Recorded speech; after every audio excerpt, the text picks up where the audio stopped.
easy situation. I think it's not an easy situation in the context, that although we don't technically have a military rule in the country today, but this is just about the worst martial law that Pakistan has experienced in its history. Because of my age, I've lived through virtually all four of them. Ayub Khan, Ziaul Haq, then of course was Shah Jahan, and then Musharraf. I have in my writings, I've generally referred to Ziaul Haq as the draconian martial law administrator. Possibly his was the worst till this martial law, which is unseen, which operates in shadows from behind curtains, and it's not there. But everything that happens in this country at this moment in time is on the diktat of people who sit in the GHQ rather than in the Prime Minister's house. And this kind of last year around February, March, I delivered a lecture at the IISS London, and I recounted the history of Pakistan, and I said, that time has been divided between direct military rule and indirect military rule. While direct military rule, in a direct military rule, you can hold the military responsible for whatever it does, but in an indirect military rule, which has spanned almost 35 to 40 years of Pakistan's life cycle, you cannot even put the blame on them, but you know exactly who is calling the shots, and yet they are not seen, and they are not constitutionally responsible or legally responsible for whatever happens in the country. And this, to me, possibly is a more dangerous and more ominous form of dictatorship, that Pakistan, that any country can ever witness.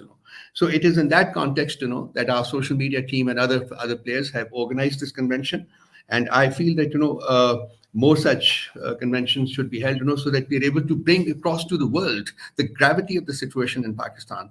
And unfortunately, within Pakistan, there's a syndrome of fear, which is intense, and which is continuously casting its shadows. I've never seen people so afraid of speaking out. I've never seen media so blacked out in my life. I've never seen people, who are actually afraid of, speaking out. But there are brave people who are out there and who are trying to bring Pakistan out of the stranglehold of this combine of military mindset and corrupt leaderships. And I'm sure with IK there, with Imran Khan there, and with a host of people who are extending a supportive hand, I think Pakistan will soon emerge battered and bruised, but laden with hope that there is a morning, there's a ray of light, that we can pursue at the end of the day. And that critical day possibly is going to be 8th of February, if the elections are held. And I have consistently contended, that until and unless the elections are held, I would always have doubts in my mind that they would at all be held. There are still ifs and buts, because Khan by far is the most popular political leader, although they have defanged him. They've taken away virtually everything that he had, and yet people have the passion and resolve that they would enter the race and they would possibly emerge victorious. But if that remains a possibility, I would always say that the other possibility that remains is that the elections may yet be postponed, to a day when they would be more sure that Imran cannot emerge as victorious in the arena.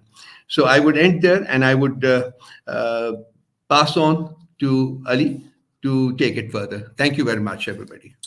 Thank you, Dr. Saab. Thank you so much. I really appreciate it. Chalaji, without any further delay, I would like to hand it over to our moderator of for tonight's with a very impressive portfolio. But he has done two things right on time. I think the best decisions he could ever make in his life, and I don't know if he would agree with me or not. First, he quit the civil services. Had he not been, then he would be on our list today. And the second thing, he left Pakistan when he really figured it out that this is the time to leave the country. Very unfortunate, without a doubt. But since he has left the country, there is another side of him that we have seen.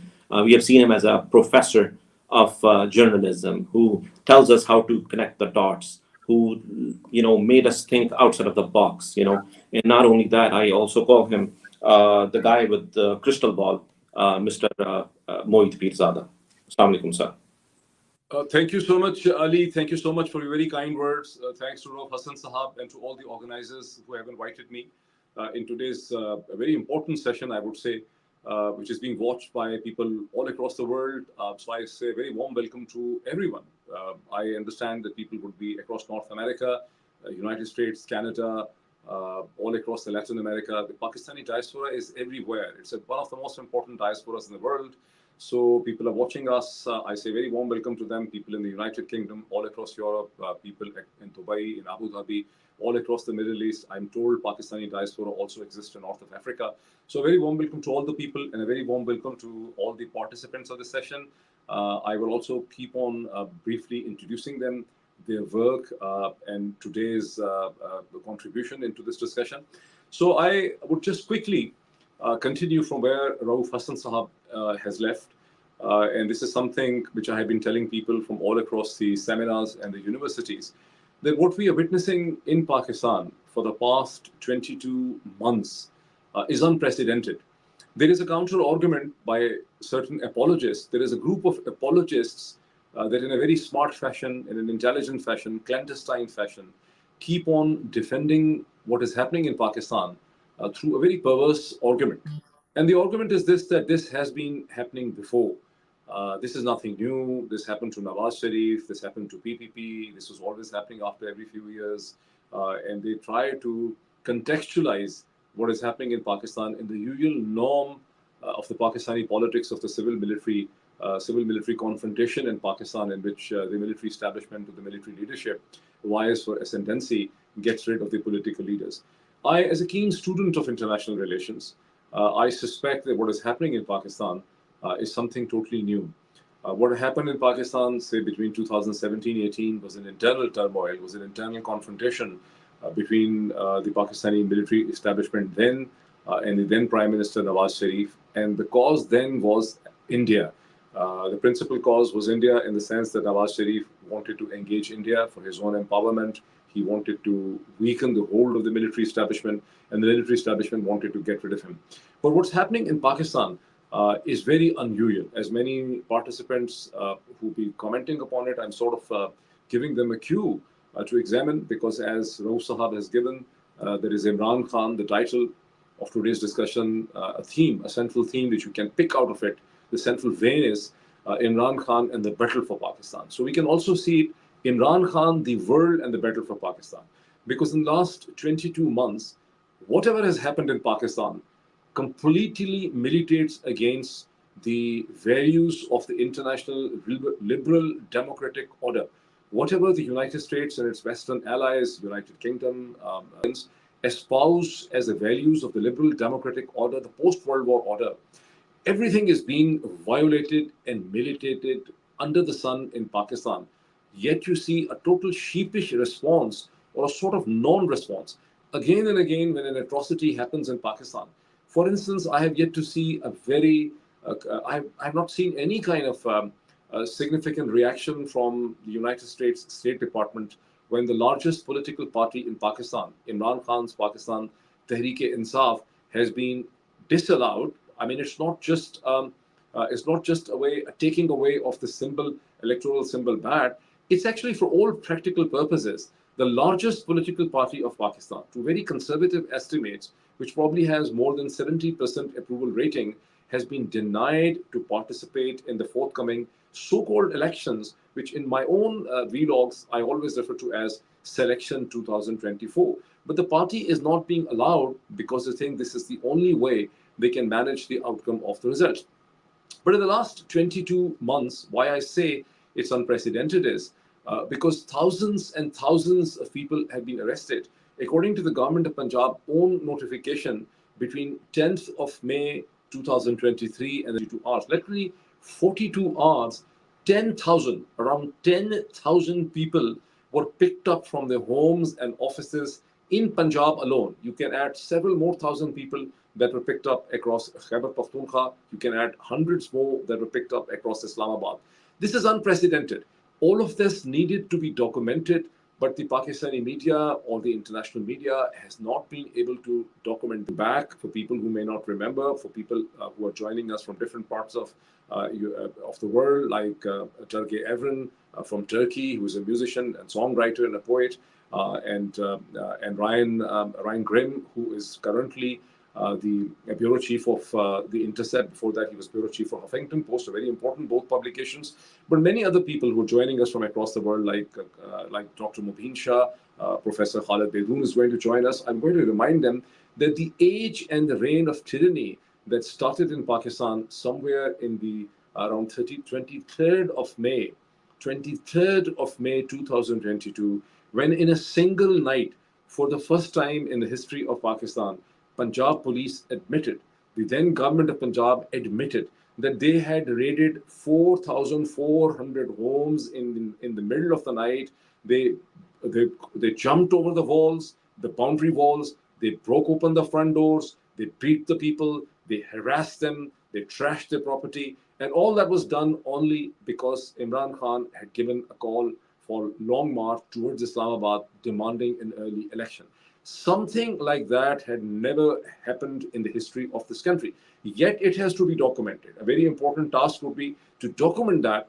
And very few countries in the contemporary age, we are in the first quarter of 21st century, that have experienced the kind of tyranny that has been experienced by 240 million people of Pakistan, where all forms of expression have been denied. Yesterday I have declared myself to be a sort of an astrologer that can predict that what time the internet can be switched off in the country. In the past 33 days, 3 times Pakistan's internet whole system has been stopped all across the country with all social platforms. So when people say that this has happened before, the only slight reference, some kind of limited reference can be made to the time period between 1977 and 79, which till this time period was considered to be, as Rauf Hassan Sahab has very ably commented, was considered to be the darkest chapter in the history of Pakistan, when General Zia-ul Haq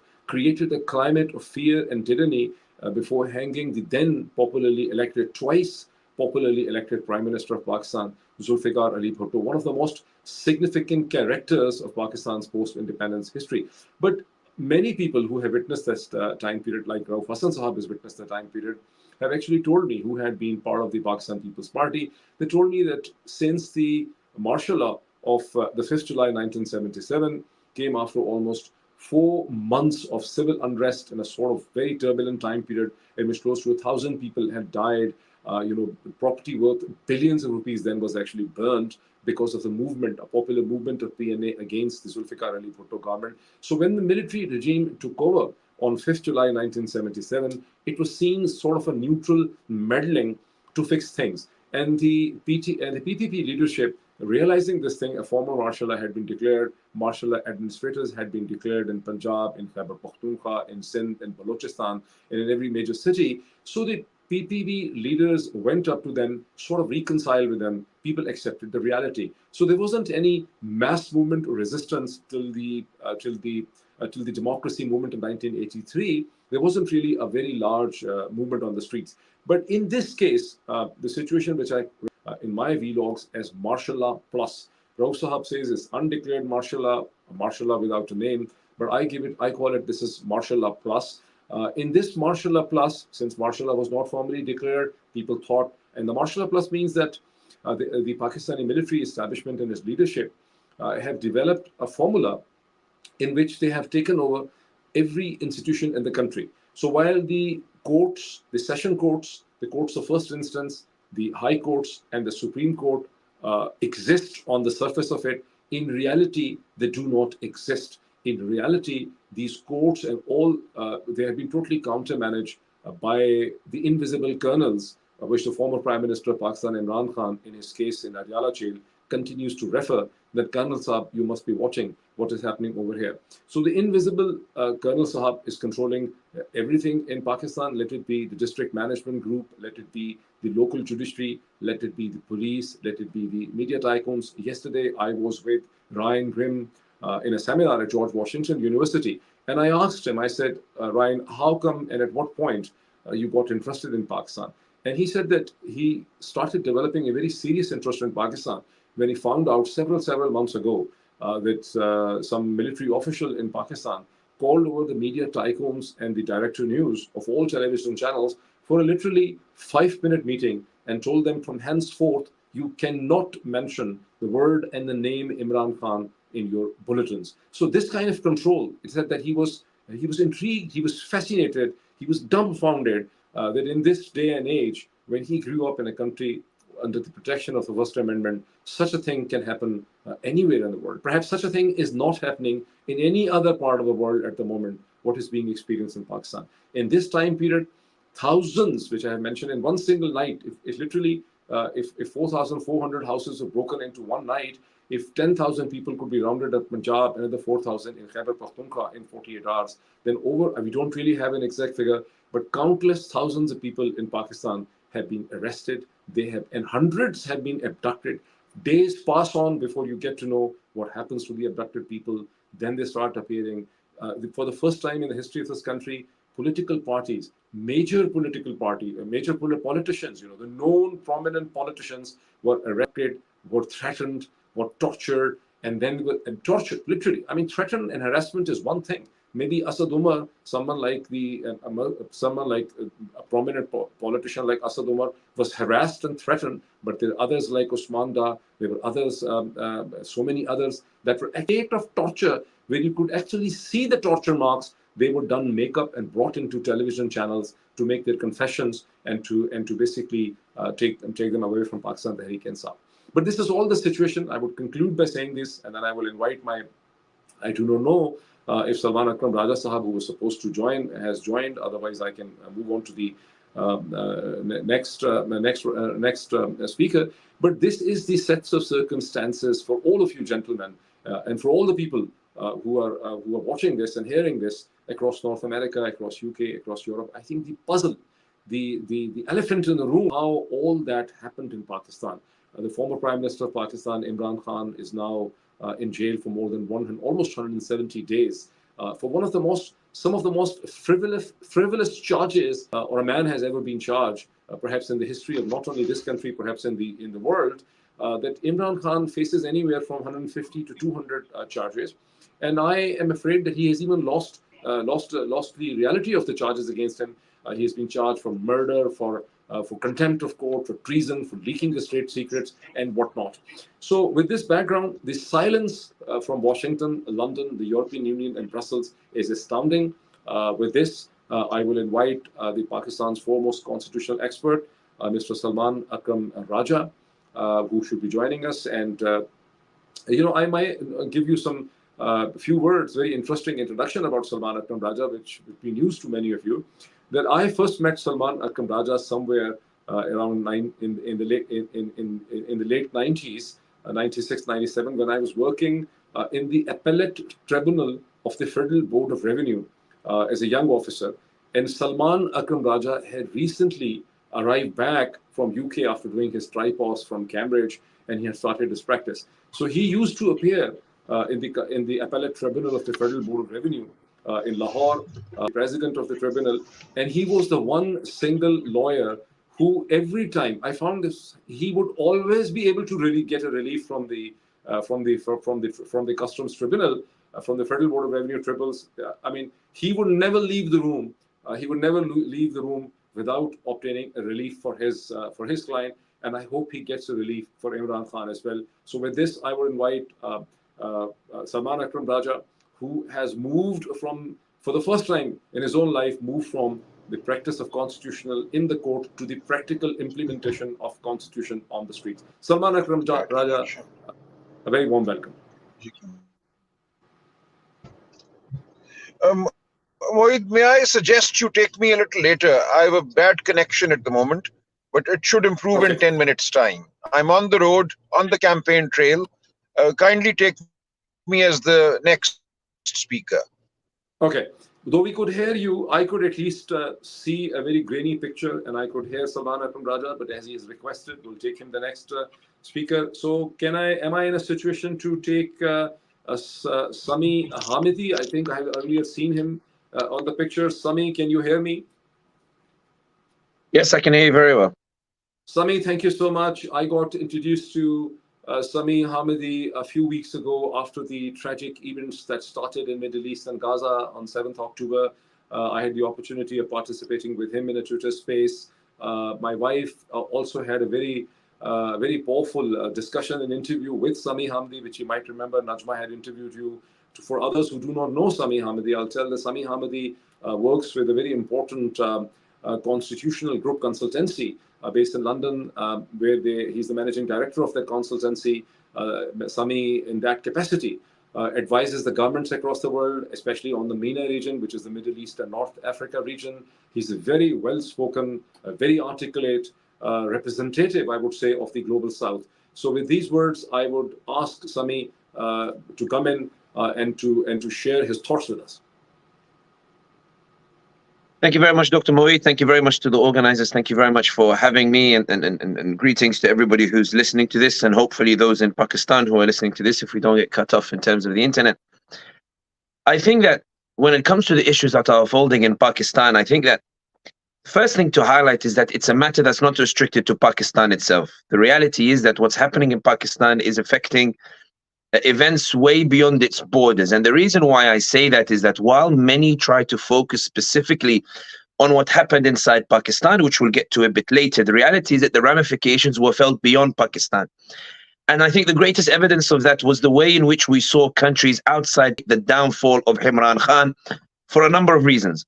The first is that Imran Khan, with his presence and with his policies, and indeed primarily with his rhetoric as well, was transforming the image of Pakistan from a state which was supposed to be a proxy of some of the other Muslim states, from a state which was supposed to be a follower, a state that was supposed to be a sidekick or reinforcement, to a state that was now dictating the debate and policy and general trends that were taking place in the Muslim world and beyond. You'll remember, for example, Imran Khan's speech at the United Nations, which, while many tried to suggest that it was only a matter of words, the reality is that those words deeply resonated with the Muslim ummah that was thirsty for a representative that could eloquently convey its views on the international stage in a way that did not necessarily make the Muslims look as if they were essentially paranoid or angry people, but in a way that presented them as very objective, logical thinkers that had legitimate grievances with the way in which many in the Western world approached issues. We saw that Imran Khan, for example, had navigated Pakistan from being considered part of one particular orbit of politics, whether that's in the Muslim world or indeed in the wider world, to one in which Pakistan became a much more independent thinker, independent operator, positioning itself as part of a wider community within which it was able to position itself as a key driver. By that I reference, in particular, we saw the issue of the Kuala Lumpur summit, which upset some in the Middle East in particular, that Imran Khan would dare to try to renegotiate the relationship between Pakistan and certain Middle East states from a relationship of dependency to a relationship of equal self-respect. The reason why I start with that is to highlight why somebody who is not Pakistani and outside Pakistan is showing a very great interest in what's happening inside Pakistan, because the outcome or the conclusion of what happens inside Pakistan to the fate of Imran Khan in particular will affect the trends that we see in the Muslim world and beyond. I think that the easiest way for those of us outside Pakistan to understand what's happening to Imran Khan is to put ourselves in the shoes of the establishment itself that has tried to imprison Imran Khan. And I will do something audacious. Let's try to put myself in the position of the establishment, and that's perhaps the best way, I think, to explain what has happened to Imran Khan. An establishment has been in power and entrenched itself for many years, perhaps even decades, and it has a certain way of governing Pakistan or the like. So Imran Khan comes to power. Imran Khan starts to speak a bit too loudly about issues relating to Palestine and Kashmir. And that is affecting our relationship with Saudi Arabia and the UAE, which are trying to pursue warmer ties with India and trying to pursue warmer ties with the Israelis. And that in every OIC summit, Imran Khan insists on speaking on the Muslim issues that matter, keeps repeating Kashmir, Palestine, Kashmir, Palestine. And these states are saying to Imran Khan, you need to tone it down, because when you talk about Kashmir, you're affecting our relations with India. And when you are talking about Palestine, we're trying to normalize with the Israelis. You need to stop talking about these issues of justice. You need to learn to be quiet and to follow the trend, not to be somebody who sets the debate. You are putting us in an uncomfortable position in public opinion. But Imran Khan refused to do so. Imran Khan continued to shout from the hilltops that we need to talk about these issues because they are the issues that matter. The establishment finds itself in a position whereby where it prefers a relationship of dependency, Imran Khan is now arguing for a relationship of equal respect, and that is causing a shift in that the people are resonating with Imran Khan. Those who never took an interest in Pakistan are now resonating with Imran Khan. Those who never thought Pakistan could be a leader in the Muslim world are now looking at Pakistan in terms of raising the issues that matter, that the rest of the Muslim world are sort of setting aside, and that's causing issues for the establishment in that they find themselves increasingly incapable of pushing back against Imran Khan because he's enjoying this external popularity. Imran Khan is aware that he's becoming more popular as he's raising this language and the like. And when the Americans come along and insist that Pakistan, they ask for a demonstration of loyalty by allowing Pakistan to use its military bases for US operations in the region, Imran Khan turns around and says, we will not allow the US to use the military bases in Pakistan to conduct those operations. We see that Imran Khan, not only does he refuse them, no, Imran Khan instead states that Pakistan should be expanding and diversifying its relations as a necessity to preserve Pakistan's independence. The establishment becomes increasingly concerned that Imran Khan, somebody of a man of rhetoric to a statesman who is actually trying to pursue or navigate rough waters to try to guide Pakistan towards a position in which it is able to assert its interest in a manner that doesn't leave it dependent on those who prefer it to be secondary in the relationship. So when Imran Khan finally uses, or not finally, but begins to use his democratic powers to begin to assert himself as the legitimate prime minister of the state, we see this backlash from the establishment that is so outraged that a democratically elected leader would actually use his powers for the sake of Pakistan instead of following orders. They are so horrified by the notion that the people can decide a leader. They are so horrified the idea that a democratic election can produce a leader who would actually use those democratic powers in a way in which he leverages the people for the sake of what he's trying to achieve, that they decide to orchestrate this vote of no confidence to topple Imran Khan, to say that, listen, in this country, it's not the people who decide. In this country, it's not the people who choose. We choose for the people. We don't allow the masses to choose. And so Imran Khan, who was trying to lean on the people in order to push back and in order to establish himself, found himself ousted in a vote of no confidence, assisted by political who are upset that the people preferred Imran Khan over them. Political parties that should have stood with Imran Khan and acknowledged that there should be respect for the democratic mandate, that saw what was happening to Imran Khan and knew that Imran Khan was being targeted for no other reason than that he was using his democratic powers as a democratically elected leader should be. The parties, instead of saying we should stand by on principle with Imran Khan, turned around and got very hungry and said, this is our opportunity to finally support this removal of a popular leader so that we are the only choices to the people and they won't necessarily choose the person that they want, something that will be a dark stain on every political party that voted with the vote of no confidence to topple Imran Khan when they knew why he was being voted out. The issue, however, for the establishment is that the people refuse to be quiet. Instead of the Imran Khan quietly going back home, we saw the Pakistanis take to the streets and challenge the establishment. We saw thousands take to the streets. We saw tens of thousands, in some cases hundreds of thousands, taking to the streets, demanding that Imran Khan be respected as the democratically elected leader. And for the establishment, this posed a crisis, primarily because with all these people on the streets and these people refusing to go home, it makes it very difficult to orchestrate a political scenario in which you can argue that Imran Khan was somebody who should have been thrown out. And that's why we saw arguably the most clumsy series of events that took place to try to remove Imran Khan's popularity. We saw more than 175 charges levied at Imran Khan, which would later become 200 plus. And essentially the establishment threw anything at Imran Khan, hoping something would stick. There were charges of terrorism, charges of corruption, charges of tweeting, charges of Facebook, charges of insulting a judge, charged and not declaring it. Anything that they could find in the book in terms of trying to make it stick with Imran Khan, they threw it not in the belief that he was actually guilty of any of it, but in the hope that perhaps any of it will stick, whereby they might be able to cast doubt on somebody whose image in the Pakistani mentality and indeed abroad beyond Pakistani's border was seen as somebody who, even if perhaps he did not have the power everybody wished he had, was certainly seen as sincere and honest, and being targeted by insincere individuals who were concerned at the potential that Imran Khan was going to achieve for Pakistan.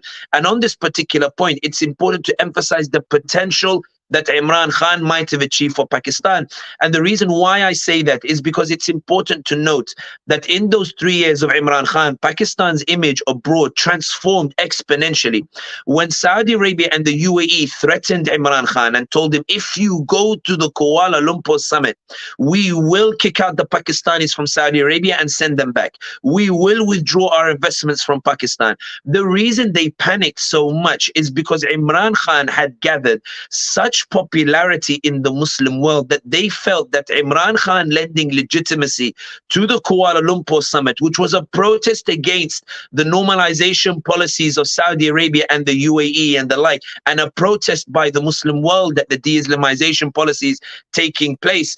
They felt that Imran Khan had achieved such a status in the Muslim world that if he lent legitimacy to the Kuala Lumpur summit, it would be a body blow to these countries and result in a shift in the Muslim world. Many people want to insist that Imran Khan was just a man of rhetoric. If he was, then these nations would not have threatened. If he was only rhetoric, these nations would not have mobilized to threaten Pakistan. If he was only a man of rhetoric, the US would not have told the establishment that we will forgive you if you remove Imran Khan. The reality is that while many people believe perhaps Imran Khan might not have achieved enough, it was absolutely clear to those who wanted Pakistan to be a dependent country, to be a second-class country, to be a follower, not a leader.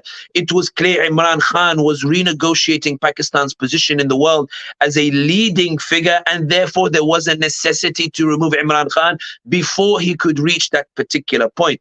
And that's why when it came to the establishment and they realized that there was a potential revolutionary renegotiation of the social contract that Imran Khan was going to bring about, even after he was toppled with a vote of no confidence. This is why there was a necessity, and I'm speaking as if I'm in the position of the establishment, there was a necessity to remove Imran Khan because the Pakistani people wanted him.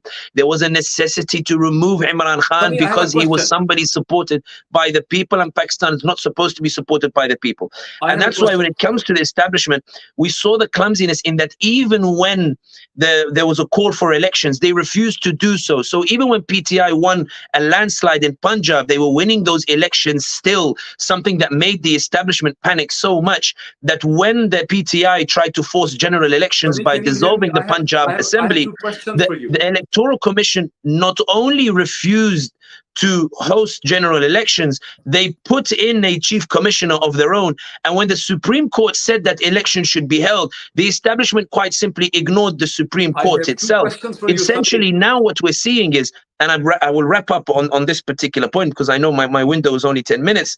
But the point is now what we're seeing from the establishment is to try to find a way to politically engineer a result that means that Imran Khan and PTI are not on the ballot box. It's about trying to orchestrate an election that can be recognized internationally and domestically, an election in which Imran Khan is not on the ballot box. It's about trying to ensure that the Pakistani people do not have an avenue to express themselves. It's about trying to ensure elections where the Pakistani people are not the ones who choose, but rather the establishment provides a series of choices between quotation marks that the Pakistani people will not necessarily be interested in, but that preserves a status quo, which means that it's not the people who dictate the fate of Pakistan, it's a select group of elites who tell the Pakistani people what is good for them. And that's why when it comes to Pakistan, and this is where I finish on this point, when people ask, why why does it matter? Why is everybody focused on Imran Khan in a way that they were never focused on Pakistan before?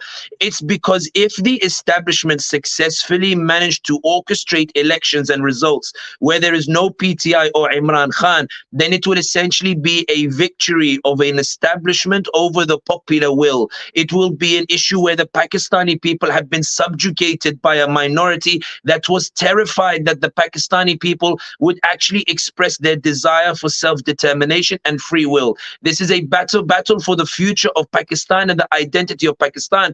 And in particular, it's a battle to decide who was Pakistan built for. Was it built for an elite to control the majority, or was it built for the Pakistani people? If you can hear me, Sami, I think you couldn't hear me earlier.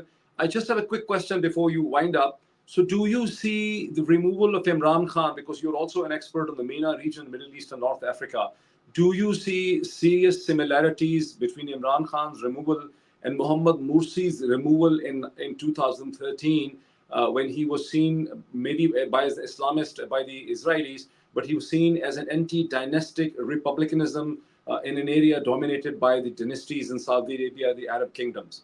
Very quick. I think that there are many similarities, but I actually think Imran Khan is in a better position than Morsi was in Egypt. Morsi was seen as somebody that was so terrifying to Saudi Arabia and the UAE because he represented this idea of a president chosen by popular will in a region where the popular will is repressed and in a region in which the popular will is not allowed to manifest itself. But by the time Morsi was toppled, the media had successfully managed to create this polarization whereby there was either extreme love or extreme hate of Morsi, and that resulted in an inability to engage more people on the streets that might have rescued Morsi. Imran Khan's case is different in that the media has not been successful in undermining that popularity. Instead, he's more popular than he's ever been before, and that's why the establishment keep fumbling over themselves in terms of when these election dates should be held, because they're terrified that trying to rig an election is not an easy process, especially when millions and millions of Pakistanis still believe in Imran Khan and want to vote for him. And rigging elections, they want to wait for a period whereby Pakistanis get tired, whereby they go home, whereby they're no longer interested. And now we're January and Pakistanis are still interested. They still know what's happening. And that's why the establishment is shaking and saying, when will we get to a period where Pakistanis will just forget, so that they won't riot when they see the politically engineered result in the elections? Imran Khan is different from Morsi in that more Pakistani people are still standing by Imran Khan, and that's why the establishment is still tripping over itself to find the ways that won't provoke riots in Pakistan. They've announced February, but it may not even happen in February, because at this moment in time, Imran Khan is still the main story, even as they try to prevent any mention of Imran Khan in the public sphere. Sophia. Sami, thank you so much. Sami, thank you so much. I think Sami Hamidi has set up, has given us a lens from the outside Pakistan, from an international lens, to look at what is happening inside Pakistan. Sami, thank you so much. I would like to stay in touch with you, maybe to discuss with you the situation of the Muslim world very soon. With this, I hope Salman Akram Raja, Pakistan's foremost constitutional expert, who for the first time in his long career has decided to implement the constitution, try the working of the constitution from outside the court onto the streets of Punjab. Salman Akram Raja, can I request you to join in us now? Is it possible for for you to join us? Can I hear you, Salman? Salman Akram Raja Sahab. Salman Akram Raja had requested that he will join us after a few minutes because he's not in here yet. Okay, so after Salman, can I then request Mr. Atif Khan from Houston, Mr. Atif Khan from Houston, to be able to join us? I would hope he can actually brief us, Atif Khan, on the engagement and the activities which Atif and his team, along with Barki Sahab, have been doing in the past 22 months to engage the US lawmakers, the congressmen, the senators. Atif and Barki have traveled several times from their station in Houston. Salman Akram Raja has joined. Okay. But Sajjad and Atif, I think they cannot make it. Okay. I've been told from the studio that Atif and Barki would not be able to join us, or at least not at this moment. But Salman Akram Raja is now with us. His internet situation, hopefully, has improved. Let me also tell you that As I mentioned earlier, I don't know whether Salman was able to hear it or not, that I first interacted with Salman as a young lawyer when I was working with the Federal Tribunal in Lahore. Aslam Shah was the president of the tribunal, and Salman was one single lawyer who would always arrive and was always gain a relief and win the case for his client. So I remember him for some as one nasty character who would never lose the case. So I hope he wins the case in the court and outside the court for himself, where he is trying to fight for the Constitution of Pakistan, as he mentioned, in the real sense of it, on the streets of Pakistan. Salman, please give us your thoughts.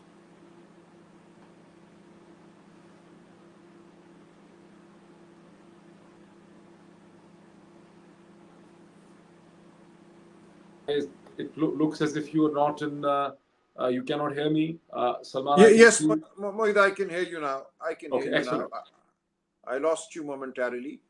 Thank you for this opportunity, and you really very rightly put it, that we're all fighting now for the Constitution of Pakistan, and we're fighting inside the courtrooms, and we're fighting on the streets, and we're fighting, on the airwaves. This is a most peculiar situation for people not familiar with Pakistani history, but we've come to kind of accept it as a recurrent norm, a sad norm, a tragic norm that has somehow persisted over the last 76 years. The entire idea of the law, it seems, is some kind of a contingent luxury. Whenever the powers that be desire, they can switch off the entire legal system, it seems. The Constitution, the ordinary laws that pertain to arrests, that pertain to persecution, in fact, prosecution, which is used as persecution. So all of that now is upon us. We see that the entire judicial system of Pakistan, the legal framework of Pakistan, the entire institutional framework of Pakistan, the civil service, the police, the judiciary, all are now being employed, are being weaponized to attempt to destroy a political party. And with it, the idea of democracy, with it, the idea of the freedom to associate, the freedom to speak. And the objective is really to get Imran Khan out of the political framework, and with him to stifle the voices that have arisen so powerfully for freedom of expression, for freedom of association, for the right to dignity of the human being. We are fighting for the very basic values that underpin any modern nation state. Our battle is for nothing less than that. And I feel that it was my duty to come out on the streets, to join the political fray, to fight this battle. Because what we can achieve inside the courtroom, it is sadly clear, is very limited. We can achieve some victories, but those victories ultimately amount to nothing, because our political milieu, the relationship between the people and the centers of power, has been severed.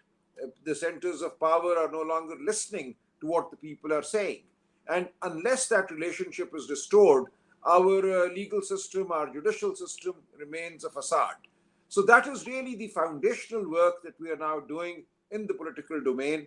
And the world needs to understand that Imran Khan today is a figure, he is a politician, but more than that, he is now a beacon of hope. He's the pole around which the entire struggle for the resuscitation of the Constitution, for the resuscitation of our basic fundamental rights is taking place. And I can only count myself fortunate to have the opportunity to be a part of the struggle. Inside the courtroom, I appear regularly in cases that pertain to Mr. Imran Khan, his unjust incarceration. But I'm now also increasingly on a daily basis meeting with hundreds of people in the streets of Pakistan, in the bazaars, the markets of Pakistan, in dark alleys, in underdeveloped areas which exist right in the heart of a city like Lahore. I'd not known of the existence of these areas before. So we see that there is a facade of development, just as there is a facade of a legal system or a constitutional order. But these facades mask very grim realities. These grim realities are the contingency of the legal system, of the judicial order. These are the attempt to mask the poverty and the deprivation that exists all around us, in our midst. So we must unearth and expose the injustice on which our systems are built, the economic system and the legal system. And that is the battle that I think each one of us now has to fight. It is a battle that Imran Khan is fighting. It is a battle that PTI is fighting. It is a battle that we are fighting in tandem with Imran Khan under his leadership. And I'm glad to have become a part of this team. Salman, can you hear me? I have one or two questions for you if you can hear me. Yes, I can. So my first question is this, that just before you, I don't know whether you were able to hear Sami Hamidi, who was speaking from London, but Sami Hamidi, who is a London-based consultant and advises the governments in the MENA region and across the world, gave us an international perspective as to how Imran Khan had created a challenge. A country like Pakistan that had no real position on the international Muslim stage, apart from very superficial positions which the governments and the Foreign Office have been taking, Imran Khan made it into real issue. The issue of Kashmir, the issue of the Palestine, issue of the Muslim leadership, Islamophobia and all that. And that was unacceptable. He gave that perspective. So he also gave us a view that how the international power centers are aligned with the Pakistani military establishment against Imran Khan. If such is the case, how would the Pakistan's internal struggle, which you have now taken away from Supreme Court onto the streets in Lahore, would materialize? Also, I have not been as public a figure, but whatever public figure I have been, I have always felt that the discussions within the Supreme Court many times sounded very artificial and very superficial to me. When judges talk of, our scheme of things, such section of law, the constitutional thing, and as you have now mentioned, that the reality is very different. So I want your thoughts on these two things. Well, the conversation or the curbed conversation about Palestine, about Kashmir and Pakistan, you rightly point out, has now become entangled with larger geopolitical concerns. And this is a part of the severance between the people and the state institutions in Pakistan. The people have not given up on Palestine. The people have not given up on Kashmir. But if the state feels that it has to give up on these issues, it can only do so by stifling the voice of the people. And that is exactly what we see happening at the moment. And this is artificial, and this is very dangerous for the state, for the internal, I would say, cohesion of the state. The state has to recognize that it cannot gallop ahead of the people. It cannot fall behind the people either. It has to take the people along. It has to listen to the people. There has to be a legitimate and a genuine conversation between the state authorities and the people of Pakistan. Pakistan was not born as a dictatorial state where the people just bow their heads and take orders from some power center. That is not in the DNA of Pakistan. You can try and do that for a short period of time, 7-8 years maybe, but ultimately things fall apart because the people have an indomitable spirit to speak and to be heard. So that will happen inevitably. So any attempt to stifle the people's voice and to move on larger geopolitical issues, I think, is doomed to end in tragedy and failure. So that is the answer to the first part of your question. And I think it really ties in with the larger question. Our institutions are often borrowed from other lands, whether it's the Westminster model, whether it is the idea of the due process of law. Unless all of these institutional ideas are actualized through the involvement of the people, unless there is respect for the people, all of these institutions ultimately become weapons with which the people are persecuted. So we see that there is a court system, but if the court system fails to realize that the people are actually being crushed, that the elections being held are really not the elections that the Constitution envisages, the restrictions on campaigning, the restrictions on becoming a candidate, the restrictions on speech, the way the constituencies have been delimited. So a gerrymandered, stifled election can maybe help somebody tick a box that, yes, we held elections in Pakistan, but the reality is that you are creating greater dissent, you're creating greater anger by causing elections to happen in the manner in which they're happening. Some of us are still fighting on, some of us are still going out every day, but there is suspense in the air every single day. There is a threat looming over each one of us every single day. When am I going to be arrested? When are the people who accompany me to these rallies going to be arrested? Are their homes going to be broken into? So we are campaigning under under that cloud. And we do it every day because we feel there is a larger principle for which we must fight. We must assert our right to our freedoms, freedom of speech, freedom of association, our right to have a democratic process in this country. So we carry on, but we carry on under a very dark cloud. And that is why I think we need all the support we can get. The world cannot turn its backs on us. We need people to see what is going on here, and we need the world to advise, to engage with our state authorities, and to help them along the path of democracy and constitutionalism and basic values. So that is what we're seeking from the world at large. Nothing more than that. Just basic principles of decency, basic principles of constitutionalism should be asked for from our state authorities. That is all I seek. Salman, thank you so much. And I wish you all the best on the streets of Lahore, where you're trying to fight for the constitution outside the courtroom. All your life, you have spoken the language of law and the constitution. And I would like to get in touch with you, maybe to interview separately on the question that how someone who has spoken the sophisticated language, the esoteric language of the law and the constitution is interacting and communicating with the common people of Pakistan who have never got the benefit of the law and constitution in this country, whose issues are very different. How is this experience going on? I remember I had a dinner with you a long time ago in 2000, before the 2013 election. You always had the option of switching to the politics. At that time, Imran Khan had even requested Salman Akram Rada to join Tehreek-e-Insaf, but he had considered it and was not able to make the decision. So it must have been a very important moment in his life when someone like him, who has never decided to be a judge, has never decided to be a politician, has been forced to compel to enter the politics to defend the constitution practically on the streets of Salman. Looking forward to stay in touch with you. Thank you so much. It will be a pleasure. Thank you.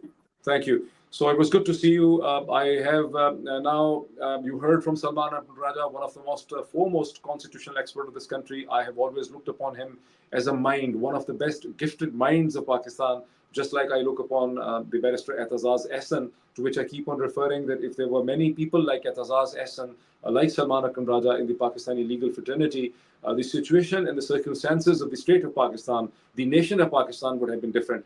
So I wonder if Targay Evren, from Turkey, the musician, the poet, the writer, who's familiar with us for his songs. He and I have never spoken in person. I've never seen him before, not I remember, but I have been tweeting and retweeting his songs. We are in touch on Twitter. So I hope that Targay Evren from Turkey can hear me. Targay, can you hear me? Can you now join us? Yes, I can see you on the screen. Yeah, I can hear you, but can I have a request with you? I mean, in Istanbul now, the beautiful, evening ezan is being recited, and my home is very close to a major, mosque. So that's why before me, maybe you can have another one, because now I don't know whether you can hear or not. No, we cannot hear. As far as I'm concerned, I'm here in the United States. I can see you. I can hear you. Okay. I don't hear any background noise. Okay, so very good. If the background noise, anything is there, it is in your vicinity. We don't hear it. Okay. I think the studio can also tell us. I think we don't hear it. Yeah, very good. Then we can start. So I wonder why someone. My first question, I think, and many people, this question would resonate with many people, the Pakistanis in Pakistan and Pakistani diaspora across the world, in North America, in Europe, in UK, in Middle East, that why someone like a principled Muslim leader like Recep Tayyip Erdogan, who takes strident, assertive position on issues across the Muslim world, in the interface of West and the Muslim world, has not taken any assertive position on what is happening in Pakistan to Imran Khan. Why we have not heard anything from him? Okay. Yeah. I mean, I get this question quite often, from my followers as well. So, I mean, one thing that I can say, if you remember, when Mohammed Morsi was ousted from the power in Egypt, so that time Erdogan showed a very strong reaction, and that reaction also led to the, severing the connection between Egypt and Turkey. And later on, of course, Turkey also started having some problems, because normally, the people in Egypt and the people living in Turkey are really kind of good friends, and they love each other much. There is also, a lot of connections like trade or some other things. And then, after that, Sisi came to the power, and for many years, like Erdogan would reject to talk to him, even when they came together, in some summits. So Erdogan would prefer like not to talk to him. But then we saw that, Egypt was unfortunately kind of being used by some other countries against Turkey, like Greece or Israel. They started coming closer to Egypt. And in Turkey, of course, President Erdogan, got a lot of criticisms, because like in Turkey, we've got also sometimes a kind of polarization. So we've got a very strong, secular, community, in Turkey, and we've got also conservative people. So there are already some concerns, about President Erdogan. And actually, in the past, when he was a mayor, he was put in jail because he recited a poem. And, we got kind of some military coups, and some of them were direct and some of them were indirect. So in 1997, we had a military coup, which was called kind of postmodern military coup. So it was not a direct military coup, but that time Erdogan was the mayor, and he couldn't complete even, his rule in the municipality, and then he was put in jail. So in Turkey, there are already lots of problems.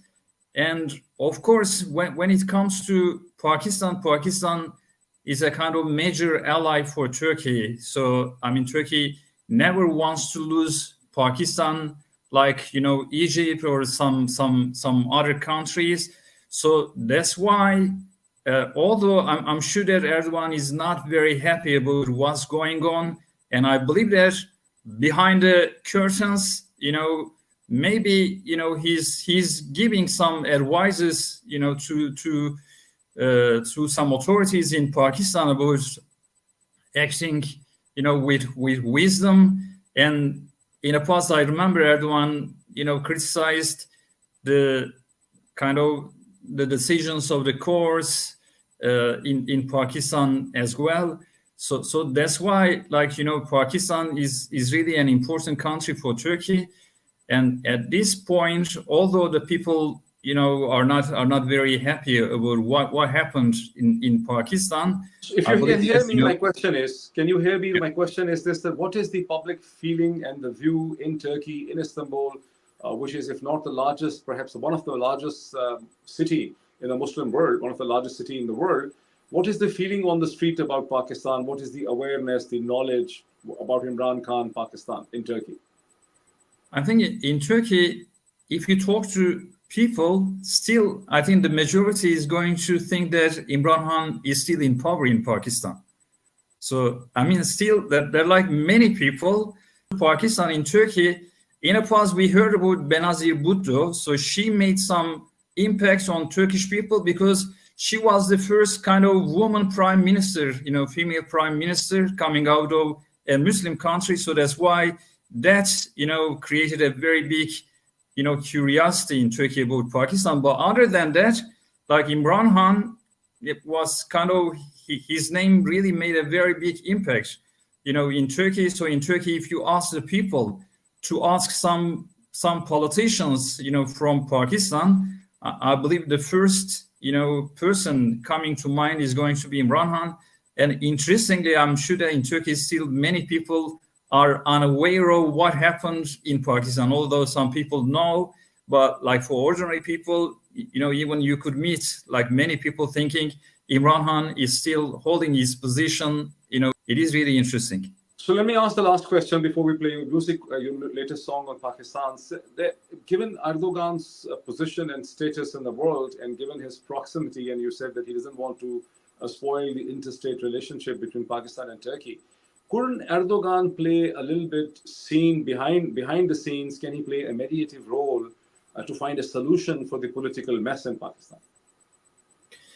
Yeah, I think in the future, of course, we're going to see whether these kind of developments are happening or not, or maybe in the past, there were already, I believe, some efforts, but I mean, so far, these efforts, did not achieve the result. But on the other hand, so we should also think that, like in Turkey, unfortunately, we don't have a kind of strong PTI lobby. So in Turkey, I mean, PTI is almost kind of a non-entity. So because PTI, like Imran Khan stayed in the office only for 3.5 years, and even that time, unfortunately, it was a bad time for the virus. So there was pandemic, and Imran Khan really, has some kind of wise, smart lockdowns, and Pakistan was doing much better than some other countries. But as a party, as an institution, so PTI is something new, and I don't think that like PTI is very active, in Turkey. So in this kind of situations, I believe that the parties should also put some pressure on some deputies or on the government. So I think there is something missing on that side as well. Of course, now Turkey is also involved in some other problems. I mean, we've got some terror problems in the border, and on the other hand, what happened in Gaza. So in Palestine now, the people are focused on Palestine. And actually, one of the reasons maybe Imran Khan was ousted from the office, I mean, Brother Sami already mentioned about that. Imran Khan has been always a very strong advocate, of Palestine and Kashmir.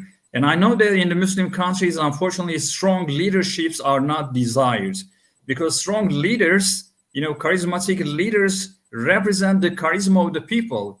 And when you think about Pakistani people are really smart, and in the history, they have had a lot of achievements, and they made a very big contribution, to Islamic civilization. And, Imran Khan always reminded the people that,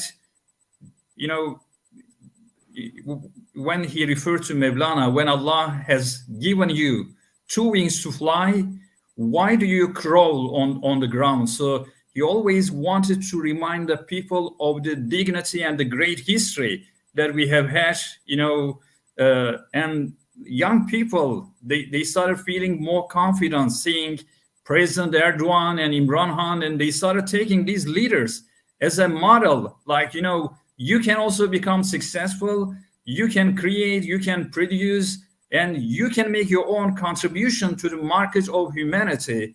So that's why these kind of leaders, unfortunately, are not desired in the West.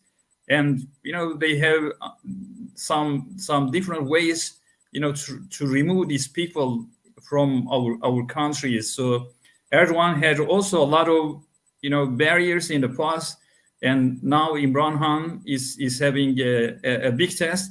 But I can tell you, like, millions of hearts, not only in Pakistan, but all over the world are together with Imran Khan, and the impact of Imran Khan is not confined to only Pakistan.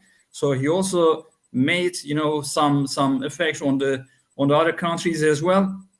Just a few months ago, even when Imran Khan, was ousted from the office, like one of the intellectuals of Turkey, he visited Pakistan, and he came together, with Imran Khan, and they had some discussions about some different topics.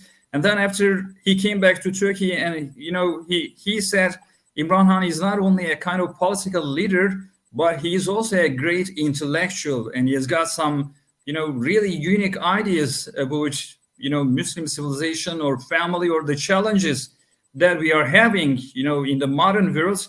So I think we should also be aware of that aspect of Imran Khan as well. He's not only an ordinary leader, but he's also somebody reflecting upon the challenges Muslims are across the Muslim world. encountering. Targe, I also have to play. Thank you so much for giving us the view from Istanbul, from Turkey.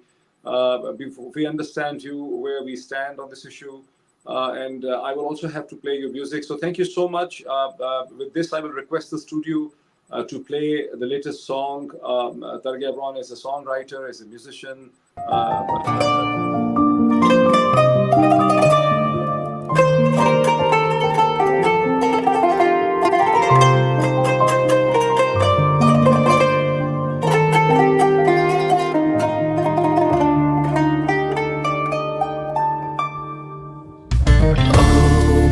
Pakistan, you are a brave son of Islam. Oh, Pakistan, you are the hope of oppressed lands. Oh, Pakistan, how can your will be hijacked? Oh, Pakistan, how can your soul be kidnapped? Journalists disappear, eyes are occupied by tears. How long will last this atmosphere? You are Pakistan, never fear. This too will pass, Pakistan, your children will grow up. This too will pass, Pakistan, your dreams will stand up. This too will pass, Pakistan, your children will grow up. This too will pass, Pakistan, your dreams will stand up.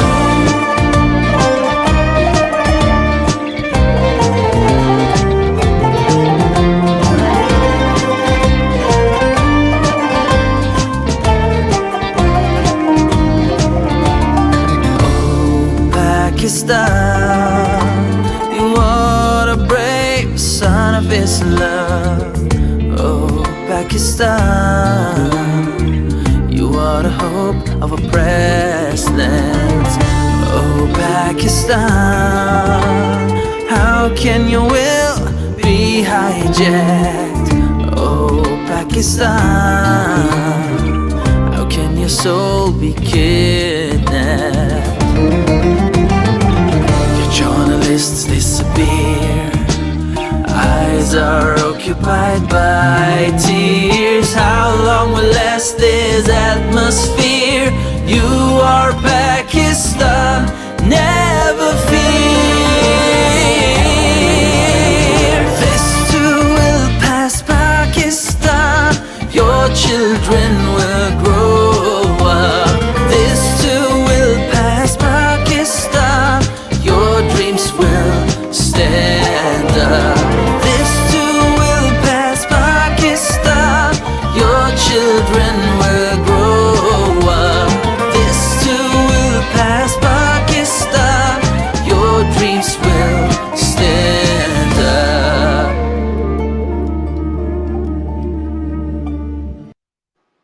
Amazing, amazing, Tarek Imran, for this wonderful song which you have written on Pakistan and developed. How could Pakistan, the pride of Islam, the Muslim world, how could your soul be hijacked? How could your soul be hijacked? This is so beautiful, so much. Thank you so much for joining us from Istanbul and giving us the view and for this beautiful, heart-touching song. With this, I will check if Miss Dr. Mobeen Shah is in a position to join us. Dr. Mobeen Shah is the Vice Chairman of the Association of Kashmiris Diasporas across the world, and I can see him on the screen. Maybe he can also hear me. Dr. Mobeen Shah, can you hear me? Can you give us your thoughts on the situation in this discussion, which I am really impressed by the organizers for putting up this panel. This is amazing experience of being part of this session. Dr. Mobeen Shah. Thank you, Dr. Moed. I am also basically a doctor, but joined business. So, and now activism for Kashmir. So, Assalamu alaikum to everybody. And as a Kashmiri, I would like to give my perspective on all the 3 points which have been, which are under discussion. I would like to structure it in a structured manner, as you do in your blogs. So please bear with me. Number one is the turmoil in Pakistan and its effect on the region.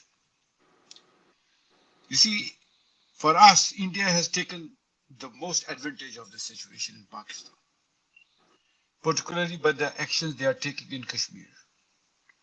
And unfortunately, not talked about much by the world, as well as for that matter, in Pakistan, except for lip service.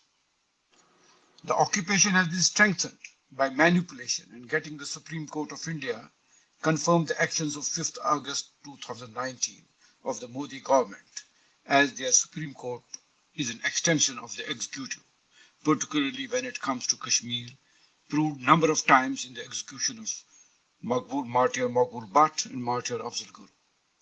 Further strengthening the occupation by India, putting their plans of creating settler colonies, just like Israel has done, with the latest announcement of land allotments to retired Indian army personnel in the form of Sainik colonies, which already had Sainik farms besides land for their different lands. The denial of our right of self-determination has given us a situation where about 4.5 million people out of the 8 million people in Kashmir have been affected. It is because of the fact that the number of people killed, number of people injured, number of people arrested, widows, orphans, and when we add up, and 10, and in our society, 10 people are the minimum in an extended family, it comes to about 4.5 million. And on top of it, now we have PTSD, post-traumatic stress disorder. It is in hundreds and thousands in every part of the society of Kashmir. Now, with all these things actually can invoke Article 2 of the genocide on which is happening in Indian occupied Kashmir. Now, the world has shown at this point of time in the case of Gaza, the South Africa has gone to the International Court of Justice, and Mexico and Chile has gone to ICC. Now, why I'm telling all this is because that is where the importance of the leadership of Pakistan will be there. You see, because on one side of the fulcrum, Pakistan has a running policy of no trade with India after August 2019, and rightly so. Although Kashmiri view at that time and still is, that it should have been more, as I pointed out to Khan Sahib when I met him in last year in Zaman Park, and that is the only time I have met him in life. Now there's a talk of starting trade, etc. Unfortunately, Pakistanis do not learn from history. No amount of talk or expectation of reinventing the wheel by doing extra by trade can change Indian policy until and unless a strong leadership is in place who can see eye to eye and have the courage to expose the Hindutva agenda or Islamophobia regime presently in place in India. Now we take the other part in the region.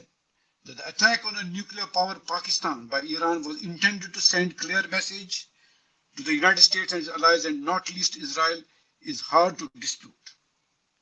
A lot of people are telling this. We know who benefited from 9/11. At this time in the world, particularly in our region, it's a similar situation. After 9/11, 6 countries were demolished and destroyed. Now they have started in Gaza. Iran fired missiles on Pakistan, and Pakistan fired back rightly to protect each other's sovereignty. Yet when the sovereignty of our holy mosque, Quds, is violated, nothing is done. I fear the region as well as the Muslim world is going to suffer if we do not have a leadership in Pakistan who carries weight not only in the region, but the world, particularly when the economy of Pakistan is devastated. Speakers before me have told you about already what the Muslim world thinks about Imran Khan. Being a businessman, we have to understand that without a stable environment, no investment will come to Pakistan. And the vision of Pakistan as a citadel of Islam will be a pipe dream. Let us forget that then if it is not happening, Now, second important point is the impact of Imran Khan on Muslim world and region. Imran Khan, as the Prime Minister of Pakistan, has influenced the Muslim world and the region in several ways. His leadership has been characterized by efforts to foster diplomatic relations and promote peace. Khan Sahib has been vocal on issues like Islamophobia, which culminated in the UN declaring a day of 15th March as a day of Islamophobia worldwide. He has been an advocate of Kashmir conflict, advocating for the right of Kashmiris. Additionally, he has played a role in facilitating dialogues between Muslim majority countries and, as per media reports, even been able to break the ice between Iran and Saudi Arabia at a certain given time. Now, in the region, because of this problem at this point of time in Pakistan, Israel has also taken advantage of the situation. And we know that in what has happened in Gaza, more than 32,000 Palestinians have been killed and 72,440 homes have been destroyed. The most unapologetic Muslim leader who spoke against the indirect American interference in Muslim nations, unlike many Arab leaders who have accepted the American hegemony, has been Imran Khan. It's important that in the Muslim world there's a need to have a strong voice, to add to the other strong voices like President Erdogan of Turkey, where I live, whose people are behind him. It's important to recognize this as there is a pattern of global assault on Islam. Palestine, Rohingyas, East Turkmenistan, Chechnya, Bosnia are examples. The pattern has been described in detail if you study the doctrine of discovery, the Lausanne Declaration, Confections of an Economic Hitman. General Westmoreland exposed the Pentagon plans to destroy and destabilize the entire Middle East. Christian Zionism, Clash of Civilization, Huntington. The strength of a state are rule of law and its ability to respond to UN Charter obligations. States should not be seen fragile and failing to uphold the human rights and constitutional guarantees. States should be seen administering rule of law and not prosecuting Imran Khan. Imran Khan has a constituency at home and abroad. Due regard should be given to it. I would like to recall that recently I met a Palestinian activist who told me in my discussion that in the Islamic world, voice of Mahathir Mohamad is heard, besides President Erdogan, and lamented the absence of Khan Sahib, whose voice would have changed the response of the Islamic world in regard to Gaza. This is a Palestinian talking, not a Kashmiri. Huh? This is a Palestinian talking. Now, impact of Cyphergate on US. There is a difference in the perception of the public, which I got living in Turkey, wherein I saw that Pakistanis, when they meet me here, or I met them on my visit to Pakistan, that America was considered not an enemy, but not a friend also. But after Cyphergate, it is now perceived to be an enemy by interfering in the internal affairs of Pakistan. The truth is that Khan Sahib has few friends in the West after prioritizing relations with Russia and China. From a Washington perspective, anyone who would be better than Khan, says Michael Kugelman, whom we have heard a number of times. Yes. The policy of prioritizing was correct, as we know how India took advantage, at least with Russia economically. Dr. Mubin Shah. Yes, Dr. Mubin Shah, before we move on, I just have a quick question. So with this background, what you're describing of Kashmir, of Khan Sahib's contribution against Islamophobia, the voice in the Muslim world, what would you tell the audience? What is the way forward? I mean, ultimately, every conflict has to be settled. What is the way forward? You know, if the West is against, if the internal establishment is controlled by them, what is the way forward for us? I would. That will be my conclusion part of it. I have suggested something which is very, very important because my whole activism is based on that. Let me be very clear. You know, my whole activism is based on truth. And truth, what is happening in Kashmir. It is based on that. So that is why I will conclude my whole thing after. Give me just 1 or 2 minutes more, please. I would like to tell the Kashmir perspective about what is the US policy on Kashmir. Because it is important, because the issue of Kashmir has resonance in the Pakistan-US policy also. Number of times. We have seen it all along. I, as a person, you know, I have seen myself, I was released from the Indian prison because of the American Senate hearings. Pressure of America, which, you know, lately PTI was trying to do, but it was not so simple. But I was released basically based on that, because at that point of time, and this is where you see, The American policy towards Kashmir is not known. They are very secretive about it in a way. Respect to human rights, yes. But we have seen lately one of our most important human rights defender, Khurram Parvez, is in jail for the last 2.5 years, more than 2.5 years. But there is no movement in India because the change in policy, is it a change of policy? Because they need China, against China. India is needed against China. So it is also important because this is going to reflect on the Pakistan-American policy. You see, Israel, and when we compare it with Israel and let us say America, to me, Israel is America, America is Israel. True. Okay, but in the case of India and America, it is still not that. It is not that yet. It is not America is India, India is America. It is not yet. So that's why I gave you the example of my own and my Khurram Parvez, that was a difference, So the problem is with America is there is a double speak in regard to human rights and false narrative has been built, which has been exposed in the case of Palestine, and although in Kashmir they are not publicly yet seen. Yes. So, and another narrative which the world has done, unfortunately in our case, as well as in Palestine, is that they have labeled our freedom fighters as terrorists. While as when the Afghans were fighting the Soviets, Doctor, I will request you to wind up. Doctor, yes, I would like, yeah. Now, after all this, who will talk to them on an equal footing? This is the important part. Who will talk to them for equal footing and absolutely not basis to safeguard the sovereignty of Pakistan? People of Pakistan need to decide it decisively and bravely. Our basis of Kashmir settlement is based on the basis of right of self-determination. And certainly Pakistani need to decide govern and not only be a developed nation with dignity and honor, but the citadel of Islam for which was created. Thank you. Thank you, Dr. Mobeen Shah. He was giving us not only the perspective and what's happening on Kashmir, but also how he sees from an international perspective on the situation in Pakistan and how Imran Khan is victim of the fact because he's become a voice for the Muslims and for the global South in a way.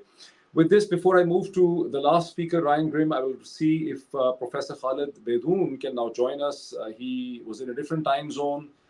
Professor Khalid Baidoun is a constitutional expert. He is a professor of law at Arizona State University.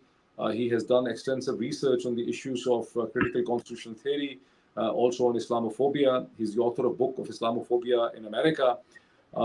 Professor Khalid Baidoun, I hope you can hear me. I can see you on the screen. Yeah. So good. Looking forward to hear your view, and I wonder if you were listening to the conversation so far. But at least three different speakers, one from Turkey, one from London, one a Kashmiri Kashmiri diaspora voice, have all looked at from an international perspective that how the United States and the West have seen Imran Khan as a threat to the kind of order they had imposed in the Muslim world. So you being an academic, how do you see it? And not only see it, what do you suggest? How do we find and negotiate a way?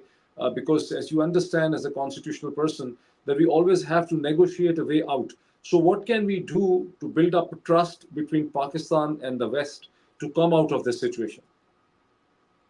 Yeah, well, first of all, thank you so much for having me. I'm really honored and humbled to be part of this convening. Assalamu alaikum, everybody here from the United States.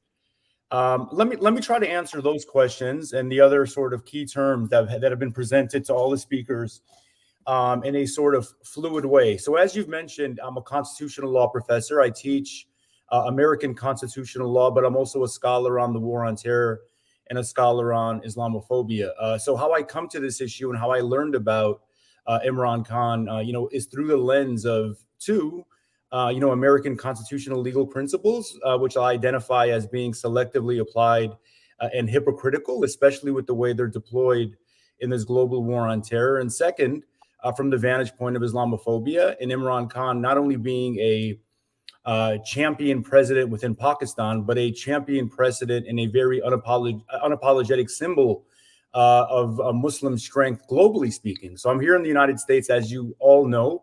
I study this. I study constitutional law and Islamophobia within the United States. And you might ask, why is this Muslim American really keen on, advocating on behalf of, and why do I use my social media channels and publications to really, stilt up the importance of Imran Khan? And let me lead with that. Number one, Imran Khan comes at a critical juncture when the United States, not only in the Arab world, but in the Muslim world, has been seeding leaders who are essentially puppets, right? Puppet leaders, proxies, who have been empowered and entrenched to expand American, economic interests and geopolitical interests. We see this throughout the Arab world. We see this in other Muslim